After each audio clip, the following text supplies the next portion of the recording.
शादी होते ही मेरा शौहर मुझे शहर लेकर आ गया। मैं लाहौर शहर के एक छोटे से फ्लैट में रहती थी और मैं फ्लैट में अकेली रहती थी। मेरा शौहर सऊदी अरब में नौकरी करता था। एक दिन मेरा छोटा भाई मेरे घर रहने के लिए आ गया। मैं बहुत परेशान हुई क्योंकि फ्लैट बहुत छोटा था और मैं उसको मना भी नहीं कर सकती थी क्योंकि वह मेरा भाई था और वह पहली बार यहाँ रहने के लिए आया था। अगले दिन दरवाजे पर दस्तक हुई। जैसे ही मैंने दरवाज़ा खोला तो मेरे सामने वही मेरा छोटा भाई खड़ा था और मुस्कुरा रहा था और आते ही बोला, बाजी मेरा कमरा कौन सा है? क्योंकि फ्लैट में तो सिर्फ 2 ही कमरे थे। एक मेरा था। मैंने दूसरे कमरे की तरफ इशारा कर दिया। यह तुम्हारा कमरा है। देखने में मेरा छोटा भाई बहुत ही खूबसूरत था। वो मुझसे सिर्फ 2 साल ही छोटा था। वह बहुत ही भरपूर नौजवान था और कद काठ से वह भरपूर मर्द लगता था। मैंने उसे खाना दिया। इतने में रात हो गई और मैं जल्दी से अपने कमरे में दरवाज़ा बंद करके लेट गई। मैंने ज़्यादा अपने भाई के सामने नहीं जाती थी। दिन इसी तरह से ही गुजर रहे थे कि एक दिन मेरी तबीयत खराब हो गई तो मैंने अपने छोटे भाई को अपने कमरे में सुला लिया, लेकिन मैं नहीं जानती थी कि आज मैंने इतनी बड़ी गलती कर दी है। मैं गहरी नींद में थी जब भाई का हाथ आहिस्ता से मेरे जिस्म पर लगा और मुझे महसूस हुआ तो मेरा जिस्म एक करक दौड़ने लग गया।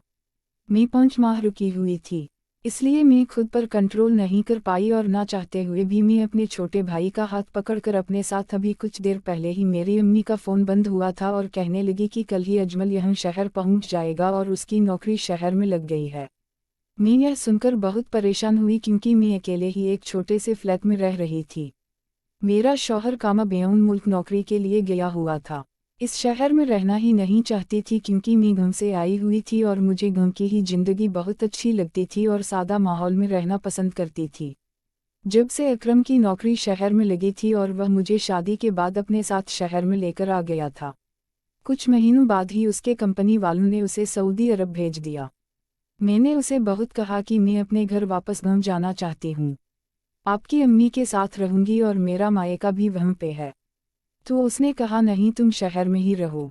मैं 8 माह से ही फ्लैट में रह रही थी और अब आसपास के तमाम लोगों से मेरी जान पहचान भी हो गई थी और मेरा दिल भी यहाँ लग चुका था और छोटे छोटे भी तो परेशानी होगी कि मेरा शौहर यहाँ होता तो मुझे फिक्र ना होती और अब छोटे भाई के साथ यहाँ अकेले रहना मुझे गैर मुनासिबा सा लग रहा था क्योंकि मैं अपनी अम्मी को मना भी तो नहीं कर सकती थी।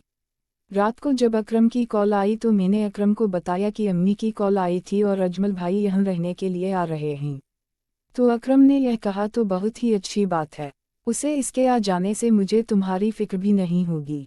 मैं उसको कैसे बताती कि मैं उसके साथ अकेली नहीं रह सकती। काश अकरम मेरी मजबूरी जान सकता। फिर मैंने अकरम को कहा कि आप अम्मी को कॉल करके मना कर दें। मैं उसका साथ नहीं रह सकती थी। जैसे ही अकरम ने मेरी यह बात सुनी तो वह मेरे साथ नाराज होने लगा और कहने लगा कि तुम अपने भाई से क्या खतरा है, क्योंकि मुझे शुरू से ही अपने भाई अजमल अच्छा नहीं लगता था। मेरा शौहर अकरम मेरी खाला का बेटा था और मैं इसको अच्छी तरह से जानती थी। मेरा शौहर एक सुलझा हुआ समझदार था और वह मुझसे बहुत ही ज़्यादा प्यार करता था। मेरा भाई एक लोफा और बदमाश किस्म का आदमी था। वो गाँव में हर लड़की के साथ दोस्ती वगैरह करता था और बहुत सी लड़कियां इसकी बातें करती थी। मैंने तमाम लड़कियों की बातें सुन रखी थी अपने भाई के बारे में कि वह कितना गलिया है। इस वजह से मैं डर रही थी। फिर उसका मेरे साथ घर में अकेला रहना मेरे लिए बहुत मुश्किल था। नौकरी लग जाने का मतलब यह था कि वह कई महीने तक रहेगा। उसकी नौकरी पक्की हो गई तो वह यहाँ साल भर भी रह सकता था। इस वजह से काफ़ी ज़्यादा परेशान हो गई थी। मैं जानती थी कि मेरा शौहर अकरम वो 6 माह से पहले तो घर में आने वाला नहीं है। अगले ही दिन मैंने अपने भाई को पसंद की बिरयानी बनाई क्योंकि मेरी अम्मी ने मुझे खास तलकीना की थी कि अपने भाई का ख्याल रखना। सुबह के 7 बजे मेरे घर की बेल बजी। मुझे मालूम हुआ कि अजमल भाई होगा। मैंने दरवाज़ा खोला तो सामने मेरा भाई खड़ा मुस्कुरा रहा था और बिना लिपाई से बैग लेकर अंदर आ गया और कहने लगा, बाजी बस सफ़र का भी इंसान को बहुत थका देता है। और फिर कहने लगा कि मेरा कमरा कौन सा है ताकि मैं लंबी तान कर सो सकूं। मैंने उसको दूसरे कमरे का इशारा किया कि यह तुम्हारा कमरा है, तुम जाकर उसमें सो सकते हो। तो वह चला गया तो कहने लगा, बाजी मुझे यह रूम अच्छा नहीं लग रहा, मैं आज आपके कमरे में सो जाता हूँ। हो सकता है मुझे सुकून की नींद आ जाए। इस वक्त मैं उससे बहस करने के बिल्कुल मूड में ना थी क्योंकि मेरा भाई क्या सोचेगा कि आते ही बाजी ने बहस करना शुरू कर दी है। तो इस वजह से मैं चुप हो गई। मेरा भाई अब काफ़ी बड़ा हो चुका था और कद-काठ की बदौलत वह एक भरपूर नौजवान लगता था। फिर मैंने खाना गर्म किया और अब वह नहा के आ चुका था और बिरयानी देखकर वह खुश हो गया था। तो कहने लगा, बाजी क्या बात है, आपको हाथ के एक की बिरयानी खाकर मजा ही आ गया, और जब तुमसे शादी करके शहर आई हो उस किस्म की बिरयानी नहीं खाई आज तक, मुझे बहुत ही मजा आ गया। और कहने लगा, बाजी आपके लिए तोहफे भी लाया हूँ, चले आ जाए कमरे में, मैं आपको दिखाता हूँ। फिर मेरे भाई ने मेरा हाथ पकड़ लिया और मेरा हाथ पकड़कर मुझे कमरे के अंदर ले जाने लगा। मैंने कहा, भाई मेरा हाथ छोड़ो, तो वह कहने लगा, बाजी पहले तुम तोहफा तो देख लो। वो मेरे लिए एक फैंसी सूट लाया था और कहने लगा, तुम्हारे लिए मैंने यह लिया है, लेकिन जिस किस्म का वह लड़का था मैंने कहा मुझे उससे दूर रहना चाहिए, लेकिन मैं नहीं जानती थी कि मैं अपनी जिंदगी को किस अजाब में मुब्तला कर लिया है। रात को अजमल मेरे कमरे में ही सोया था। उस रात मैं बाहर ही सोहे पर सोई थी और मुझे अपने कमरे में सोने की आदत थी। मैंने अगले ही दिन उसको कह देती हूँ कि मैं अपने कमरे में ही सोऊंगी क्योंकि मुझे बाहर नींद नहीं आती, तुम ही ड्राइंग रूम में सो जाना। सुबह जब मेरी आँख खुली तो वह घर से जा चुका था और दोपहर को वह खुशी खुशी घर आया था और कहने लगा कि मेरी नौकरी पक्की हो गई है। और मैं भी ज़्यादा परेशान हो गई थी कि अजमल अब यहीं पर रहेगा और मेरा जीना हराम करेगा, और कहा कि बाजी मैं कल से ही ओए करूँगा। यह कहकर वह लॉन्च में बैठ गया और सामने पड़ी एक टेबल के ऊपर अपना उसने पाँव रख दिया और कहने लगा कि आज काफ़ी थक गया हूँ। फिर कहने लगा, बाजी मुझे एक कप चाय बना के दो। तो मैं किचन में गई और उसके लिए चाय बना के लाई और मैंने कहा, अजमल भाई मुझे अपने कमरे में सोने गया तो तुम दूसरे कमरे में सो जाना आज से। तो वह कहने लगा, बाजी नहीं, हम एक ही कमरा एडजस्ट कर लेंगे और हम दोनों मिलकर साथ ही एक रूम में सोएंगे। मुझे इस बात की बिल्कुल भी अजमल से उम्मीद ना थी। अजमल की यह बात सुनकर मेरा दिमाग घूम गया और मैं उठकर किचन में जाने लगी तो उसने मेरा हाथ पकड़कर कहा, बाजी तुम गुस्से में और भी ज़्यादा खूबसूरत लगती हो। मैं जानती थी कि वह इस किस्म की बातों का क्या मतलब होता है, क्योंकि मैं जानती थी वह इस किस्म का ही इंसान था। इस किस्म की ही बातों में उसको मज़ा आता था और वह बैठे बैठे टीवी देख रहा था। जिस किस्म की वह इंग्लिश मूवी देख रहा था, उस मूवी की आवाज़ मुझे किचन में सुनाई दे रही थी। मेरा दिल चाह रहा था कि उसको जाकर खरी खरी सुना दूं कि कुछ तमीज़ नहीं है कि घर में और अपनी बहन के होते हुए भी इस किस्म की मूवी देख रहे हो, और वह भी ऊंची आवाज़ में। मैंने रात का खाना बनाया और अपने कमरे में चली गई। जब मैं अपने कमरे में एंटर हुई तो कमरे का हाल देखकर मेरा सर कुकड़ा गया, क्योंकि कमरे की सारी चीज़ें बिखरी पड़ी थी। जूते कहीं पड़े थे, चादरें कहीं पड़ी थी। मैं बहुत ही नफासत पसंद लड़की थी और घर का बहुत ज़्यादा खास ख्याल रखती थी और अपने कमरे को अच्छी तरह सेटअप वगैरह करके रखती थी। और सारा सामान मैंने उठाया और उसके बैग में डालकर बैग बंद किया और आकर बाहर रख दिया। खाना बनाकर मैं अपने रूम में चली जाती और रूम को लॉक कर देती कि अजमल भाई खाना खाकर अपने रूम में चला जाएगा, तभी ही मैं बाहर आऊँगी। बेहतर है कि मुझे उसकी एक नंबर घटिया इंसान से सामना ही ना हो, तो इतना ही मेरे लिए अच्छा होगा। फिर अगले ही दिन मेरे दरवाजे पर दस्तक हुई तो मैंने दरवाज़ा खोला तो कहने लगा, खाना तो टेबल पर लगा दो बाजी, आप तो एहसास ही नहीं है कि आपका भाई कब से भूखा बैठा हुआ है। मैंने कहा, भाई मैंने तो सब सामान रेडी कर दिया है, आप उठाकर प्लेट में डाल लो। क्या तुम भाई अपना खाना भी नहीं उठा सकते? मेरी बात सुनकर उसने नहीं में सर हल्का कहने लगा, मैं तो बहुत कुछ कर सकता हूँ, लेकिन यह कहकर वह मुस्कुराना शुरू कर दिया और उसके मीठा मुस्कुराहट मुझे जहर लगती थी। लेकिन यह सारे काम बाजी अब तो आपको ही करने पड़ेंगे। चलो जाओ जल्दी से खाना लगाओ, मुझे बहुत भूख लग रही है। मैंने उसे गुस्से से देखा और किचन में चली गई और खाना गर्म किया और टेबल पर लगा दिया। मैंने अपना खाना उठाया और अपने रूम में जाने लगी। तो भाई कहने लगा, बाजी तुम भी यहीं बैठकर खाना खा लो, हम साथ बैठकर खाना खाते हैं। मैंने कहा, नहीं मैं अपने रूम में ही खाना खाऊंगे। तो कहने लगा, बाजी इंसानी गोश्त नहीं खाता, क्योंकि आपको पता है हम मुसलमान हैं और हम पर इंसानी गोश्त हराम है। मैं आपको खा थोड़ी जाऊंगा, मेरे साथ बैठकर खाना खा ले। और मुस्कुराने लगा और कहने लगा, बाजी मैं जब से आया हूँ ना आप मुझसे बात करती हूँ ना मेरे साथ बैठती हूँ, मैं बहुत तंग आ चुका हूँ। मुझे लगता है अकरम भाई भी इसी वजह से आपको छोड़कर सऊदी अरब चले गए हैं। तुम भी इसके साथ ऐसा रवैया रखती होगी, ना बोलती होगी ना बात करती होगी, इसी वजह से अकरम भाई तंग आकर सऊदी अरब चले गए होंगे। मैंने उसे गुस्से से कहा, चुप करो, तुम अपने काम से काम रखो और अपना काम करो, तुम्हें मेरा ख्याल रखने की कोई ज़रूरत नहीं है। मैं क्या करती हूँ, कहाँ बैठती हूँ, क्या खाती हूँ, क्या नहीं करती, तुमको इससे मतलब नहीं होना चाहिए।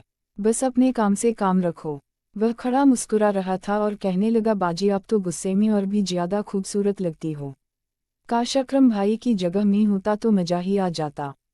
उसकी यह बात सुनकर मेरा खून खोलने लगा। मैंने कहा, आपको शर्म नहीं आती?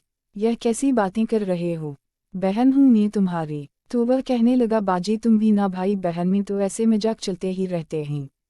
तुम शायद बाआ किस्म की लड़की हो। माँ जी तुम मेरे साथ जिंदगी गुजार के देखो तो तुम्हें पता चलेगा कि जिंदगी कितनी हसीन है। वह एक से एक नाल तोड़ अपना मुंह डाल रहा था और खाना खा रहा था। मैं उसे गुस्से से खड़ी देख रही थी। मैंने कहा, आज ही अम्मी को कॉल करती हूँ और उससे बात करती हूँ। वह तुम्हारा दिमाग ठीक करेंगी कि किस तरह अपनी बहन से बात करते हैं। लेकिन ऐसा नहीं हुआ। उसे तो जैसे किसी बात की परवाह भी नहीं थी। मैंने फ़ोन पर अम्मी को अजमल के बारे में सब बताया। अम्मी को यह भी बताती थी कि अजमल भाई किस तरह के किस किस्म की बातें मेरे साथ करता है। मगर मेरी अम्मी भी अजीब किस्म की औरत थी। वह मेरी एक भी ना सुनती थी क्योंकि अम्मी अपने बेटे पर पूरा भरोसा था और उसके खिलाफ एक बात भी नहीं सुनना चाहती थी। और अम्मी उल्टा मुझे ही कहने लगी कि तुम गलत सोचती हो क्योंकि ना जाने क्यों अम्मी अजमल पर इतना भरोसा था और उसके खिलाफ एक बात भी सुनना गवारा नहीं करती थी। एक रात मैं अपने रूम में सो रही थी। अचानक ही मुझे बाइज़ोम की वजह से मेरी आँख खुली और मुझे लगा कि गैलरी में कोई है। तो मैंने जैसे ही पर्दा हटाकर देखा तो दो लड़के पिस्टल उठाकर खड़े थे। मैं नहीं जानती थी कि यह कैसे अंदर आए और मुझे कुछ समझ ना आया। मैं भागती हुई अपने कमरे में आई और दरवाज़ा खोलकर बाहर निकल गई। मैंने जाके अजमल भाई का दरवाज़ा खटखटाया और अजमल भाई बहुत ही गहरी नींद सो रहे थे। कुछ ही देर में उसने दरवाज़ा खोला और आंखें पूरी तरह से खुली हुई नहीं थी और मुझे देखकर हैरानी से पूछने लगा, बाजी क्या हुआ? मुझे अपने कमरे में देखकर मेरी हालत देखकर वह बहुत हैरान हुआ और पूछने लगा। मैंने उसे साइड पर ले जाकर दरवाज़ा लॉक किया। अभी उसको बताने ही वाली थी कि मेरे रूम में चोर में इतना बोला था। हमारे रूम के दरवाजे पर दस्तक होने लगी और मेरा दिल जोर जोर से धड़कना शुरू हो गया और अजमल भाई भी आवाज़ सुनकर घबरा गए और मैं जोर से भागकर अजमल भाई को लिपट गई और अजमल भाई को मैंने अपने साथ लिया था और मेरे दिल की धड़कनें भी तेज हो गई थी। शायद मैं बेहद कांपा हो चुकी थी और मुझे बहुत ज़्यादा डर लग रहा था।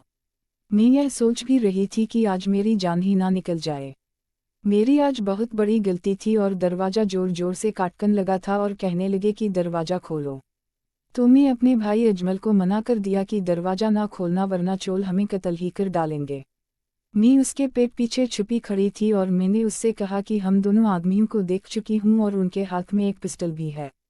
वह अपने साथ लगाए बेड तक ले गया और अजमल भाई कहने लगा, बाजी तुम परेशान ना हो, हमारा दरवाज़ा लॉक है, यह लोग अंदर नहीं आ सकते। और वह मुझे खुद ही दूर कर रहा था, लेकिन मैं खौफ के मारे अपने भाई के साथ लिपटी हुई थी।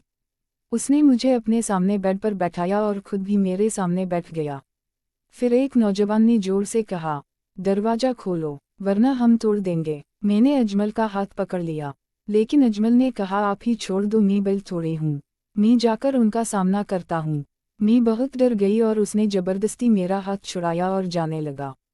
मैं सोच रही थी कहीं ना जाने यह लोग आपस में इनकी लड़ाई ना हो जाए और वह लोग अजमल भाई को गोली ना मार दें। मैं रोने लगी और कहने लगी कि भाई तुम ना जाओ, हो सकता है वह गोली तुमको मार दें। तो वह कहने लगा, बाजी आप परेशान ना हो, मुझे लड़ना भी आता है और गोली चलाना भी, मैं आज इन लोगों को देख लेता हूँ, तुम चुप करके बैठ जाओ। फिर वह कमरे से बाहर चला गया। कुछ देर बाद इनके लड़ने और बहस करने की आवाज़ें आ रही थी। मैं बेड पर खौफ के मारे बैठी थी और मेरी रंगत फीकी पड़ चुकी थी और मैं यह सोच रही थी कि अगर उन्होंने अजमल भाई को मार दिया तो उसके बाद मेरे साथ क्या करेंगे। खौफ के मारे मैं कांप रही थी। उसके बाद मैं बेहोश हो गई थी। फिर सुबह मेरी आँखें चिड़ियों के कुआं की वजह से खुली और मैंने अजमल के बेड पर सोई पड़ी थी और मैं सोच रही थी कि मैं यहाँ कैसे आई। फिर मुझे रात का गुजरा हुआ वाक़या याद आने लगा। मैं सोचने लगी मैं बुरी तरह लुट चुकी थी। मैं बाहर आई तो अजमल भाई बाहर बैठा सिगरेट पी रहा था और उसका एक बाजू भी जख्मी था। तो मैंने अजमल भाई से पूछा कि अजमल भाई आपको क्या हुआ? तो अजमल कहने लगा, उन लोगों के साथ मेरी फाइट हो गई थी और उन्होंने मुझे गोली मार दी और गोली मेरे गोश्त में लगी और मुझे पिस्टल में एडमिट करना पड़ा और मैं कुछ दिन हॉस्पिटल रहा। आप तो बेहोश हो गई थी, आपको कुछ भी पता नहीं क्या हुआ। अब अजमल भाई काफ़ी चेंज हो गए थे और काफ़ी संजीदा लग रहे थे और इस वाक़ये को एक मंथ हो गया था और ज़िंदगी मामूल के मुताबिक गुजर रही थी। एक दिन अचानक मेरी तबीयत खराब हो गई थी और अजमल भाई मुझे हॉस्पिटल लेकर गए थे। वहाँ डॉक्टर ने मेरा चेकअप किया और रिपोर्ट्स आई तो डॉक्टर ने बताया कि मैं अमल हूँ। फिर मुझे समझ आया कि यह सब अजमल भाई का काम ही है। उसने मुझे अमल कर दिया है और मेरा सर चकरा रहा था। मुझे समझ नहीं आ रहा था और मैं सोच रही थी कि अजमल ने मेरे साथ ऐसा क्यों किया। मैं उसकी बहन थी और उसने ही मेरे साथ यह सब कुछ कर दिया। जब मैं घर पहुंची तो मेरा शौहर अकरम आया हुआ था और मुस्कुरा रहा था और कह रहा था कैसा लगा मेरा सरप्राइज। और मैं सोच रही थी कि मैं किस तरह अपने शौहर को बताऊं कि मेरा भाई ने ही मुझे हमला कर डाला है। मैं तो मुश्किल वक्त में इसके पास पनाह के लिए गई थी और मुझे यह नहीं पता था कि मेरा भाई मेरी खुशियों का कातिल हो जाएगा और मेरे साथ यह सब कुछ कर डालेगा। मैं रोने लगी थी और मेरा शौहर अकरम मुझे कहने लगा कि तुम मुझे देखकर रो क्यों रही हो, तुम्हें तो खुश होना चाहिए। मैं वापस आ गया हूँ। मैं अपने शौहर को क्या बताती कि मेरी मुन्नी ने मेरी जिंदगी बर्बाद कर डाली और मेरे भाई को मेरे घर भेजकर मुझे अमल करवा दिया। फिर अचानक मैं चौंक गई जब अम्मी आई और मेरे किरदार कशी करने लगी और कहने लगी यह रिपोर्ट तुम्हारी बीवी अमल हो चुकी है और ना जाने इसके पेट में किसका बच्चा है। तो मेरा शौहर गुस्सा करने लगा और चलाने लगा और पूछने लगा यह किसका बच्चा है। तो मैंने अपने भाई अजमल की तरफ इशारा किया तो अजमल कहने लगा यह झूठ है, यह मेरा बच्चा नहीं है, मैंने खुद ही इसको आदमी के साथ पकड़ा है। उसी घर में यह इसके साथ अंगालिम मना रही थी। मेरी बात का मेरे शौहर ने इत्बाअ ना किया और मुझे खड़े खड़े तलाक दे दी और मेरी सौतेली माँ और मेरा सौतेला भाई दूर खड़े मुस्कुरा रहे थे और मेरी जिंदगी बर्बाद कर दी थी। अब मैं रो रही थी और मेरी सौतेली माँ ने कहा तुम्हारी माँ ने मेरा शौहर छीना था और मैंने आज तुम्हारा शौहर छीन लिया। दोस्तों, इस कहानी से हमें यह सबक मिलता है कि किसी के साथ दुश्मनी में लोग इस कदर भी गिर सकते हैं जो कि अपनी बेटियों का ही घर उजाड़ देते हैं। काउदा ऐसा करने से पहले 1000 बार सोचें कि आपके एक अमल से किसी की जिंदगी बर्बाद हो सकती है, किसी का घर भी उजड़ सकता है। मजीद ऐसी वीडियो देखने के लिए हमारे चैनल को सब्सक्राइब कर लें। वीडियो को भी लाइक कीजिए और बेल आइकन को भी जरूर क्लिक कीजिए ताकि आपको नई आने वाली वीडियो का नोटिफिकेशन मिलता।